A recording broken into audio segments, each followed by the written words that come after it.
Paolo Avellino, tinanghal na Most Popular Leading Man sa 3rd Gawad Dangal Filipino Awards 2025. Mainit na tinanggap ng mga tagahanga ni Paolo Avellino ang kanyang panalo bilang Most Popular Leading Man Grand Winner sa katatapos lamang na 3rd Gawad Dangal Filipino Awards 2025. Sa loob ng maraming taon, napatunayan ni Paolo ang kanyang husay at dedikasyon bilang aktor. Dahilan upang lalo siyang mahalin at suportahan ng mga manonood.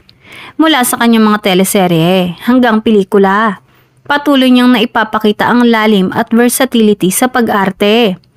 Ang nasabing pagkilala ay patunay na si Paolo ay hindi lamang isang mahusay na artista, kundi isa ring inspirasyon sa maraming Pilipino. Ayon sa ilang netizens, karapat-dapat lang ang aktor dahil consistent siyang nagbibigay ng dekalidad na performance. Ang Gawad Dangal Filipino Awards ay isa sa mga kinikilalang parangal na nagbibigay pugay sa mga natatanging personalidad sa larangan ng sining at entertainment. At ngayong 2025, si Paolo Avellino ang muling umangat bilang isa sa pinakamaningning na leading man ng kanyang henerasyon.